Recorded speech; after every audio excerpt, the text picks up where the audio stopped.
Bismillahirrahmanirrahim. Alhamdulillah wassalatu wassalamu ala Rasulillah wa ala alihi wa sahbihi wa mawalah. Rabbi shrah li sadri wa yassir li amri wahlul 'uqdatam min lisani yafqahu qawli. Pemirsa rahimakumullah. Manusia memang adalah makhluk yang paling sempurna dan paling mulia di antara makhluk-makhluk yang lain. Namun, tahukah kita bahwa manusia yang paling sempurna itu ternyata hanyalah seonggok jasad yang hidup di suatu pulau yang luas. Dan perbandingan antara manusia dengan pulau itu hanyalah seperti seekor semut di antara luasnya bentangan pulau dari ujung ke ujung. Dan pulau yang luas itu pun ternyata hanya satu di antara ribuan pulau yang ada di dunia ini. Maka bandingkan manusia dengan dunia yang sangat luas ini. Betapa kecilnya kita. Namun dunia yang kita anggap besar itu juga tidak ada apa-apanya kalau kita bandingkan dengan planet-planet lain yang juga sama-sama mengelilingi matahari. Di antara planet-planet yang mengelilingi matahari itu ada planet yang paling besar yang bernama Jupiter yang luasnya lebih luas daripada bumi ribuan kali. Dan planet Jupiter yang luas itu pun ternyata tidak ada bandingan apa-apanya dengan matahari yang super luas. Dan matahari yang cahayanya begitu menyengat ke kulit kita itu ternyata hanya satu di antara miliaran bintang-bintang di angkasa yang berada di dalam gugusan Bima Sakti.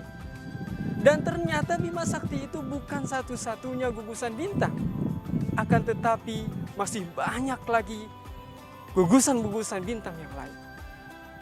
Lalu pertanyaannya adalah, sebesar apa kita manusia di hadapan Sang Pencipta? Lalu apa yang akan kita sombongkan di hadapan Zat yang menciptakan seluruh alam ini? Betapa sombongnya seorang Fir'aun yang menyombongkan kekuasaannya. Betapa congkaknya Namrud yang merasa memiliki kekuasaan yang luas. Betapa pamernya seorang Korun yang menunjukkan hartanya begitu banyak. Apa yang mereka sombongkan? Apakah mereka ikut serta membantu penciptaan langit dan bumi ketika Allah menciptakannya? Bahkan mereka tidak pernah untuk sekedar menciptakan sayap nyamuk pun. Lalu, jika demikian, maka kita tidak layak untuk menyombongkan diri di hadapan Allah. Kita yang banyak berdosa ini sangat layak untuk beristighfar atas segala dosa-dosa yang seharusnya tidak kita lakukan, yang tidak pantas kita tunjukkan kepada Zat yang Maha Kuasa. Kapanpun Dia menyiksa kita bisa. Maka istighfar itulah yang seharusnya kita dawamkan setiap saat. Dan uniknya, istighfar yang seharusnya menjadi kebutuhan bahkan kewajiban kita ini, Allah menyediakan fadilahnya yang begitu luas dan agung. Karunia-karunia limpahan dari istighfar yang kita ucapkan pun dibalaskan oleh Allah Subhanahu wa Ta'ala. Padahal, kalaupun tidak ada balasannya, layaklah bagi kita untuk beristighfar.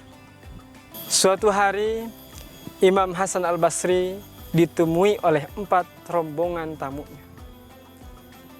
Mereka mengeluhkan persoalan-persoalan hidup mereka. Di antaranya, ada yang mengeluhkan kemarau panjang di daerahnya. Ada yang mengeluhkan belum memiliki keturunan. Ada juga yang mengeluhkan kemiskinan yang melanda hidupnya, ingin untuk segera diangkat. Dan ada juga yang mengeluhkan musim paceklik yang berada di daerahnya. Dan singkat saja, Imam Hasan Al-Basri memberikan wasiat kepada mereka dengan mengucapkan, perbanyaklah istighfar.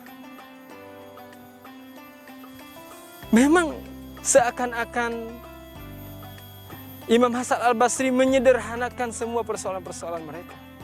Tapi sesungguhnya sang imam dengan keimanan yang mendalam terhadap Al-Quran, beliau sedang memberikan solusi yang juga diberikan oleh Al-Quran. Saat kaum Nabi Nuh meminta diazab oleh Allah Subhanahu wa Ta'ala karena kesombongannya. Lalu Nabi Nuh mengajak mereka untuk bertobat dan menyembah kepada Allah. Nabi Nuh berkata, "Faqultu astaghfiru rabbakum innahu kana ghaffara yursilis samaa'a 'alaikum midrara wa yumdidukum bi amwalin wa banina wa yaj'al lakum jannatin wa yaj'al lakum anhara." Kata Nabi Nuh, "Istaghfiru rabbakum innahu kana ghaffara." Mintalah ampun kalian kepada Tuhan kalian. Sesungguhnya Dia Maha Pengampun. Yursilis samaa'a 'alaikum midrara. Yang Dia akan menurunkan dari langit itu hujan yang deras. Wa yumdidkum bi amwali wa banina. Dan Dia bisa memperbanyak anak dan harta kalian. Wa yaj'al lakum jannati wa yaj'al lakum anhara. Dan Dia juga akan menjadikan bagi kalian kebun-kebun dan sungai-sungai. Ternyata permasalahan-permasalahan mereka juga adalah permasalahan-permasalahan yang dialami kaum Nabi Nuh. Yang cukup, kata Nabi Nuh, dengan beristighfar, maka Allah akan bukakan semua masalah-masalah itu dan akan dituntaskan oleh Allah Subhanahu wa Ta'ala dengan istighfar-istighfar itu. Maka alangkah mulianya istighfar ini yang tidak layak bagi kita untuk tidak mengambil manfaatnya. Maka harusnya kita malu kepada Rasulullah SAW yang dalam satu majelis saja beliau sampai bisa beristighfar 70 kali. Bahkan satu riwayat mengatakan 100 kali. Lalu bagaimana dengan kita? Apakah mungkin istighfar kita hanyalah saat sholat, ba'da sholat, dan itu pun hanya 3 kali? Atau jangan-jangan istighfar kita itu lebih layak untuk diistighfari lagi? Wallahu a'lam bishawab. Assalamualaikum warahmatullahi wabarakatuh.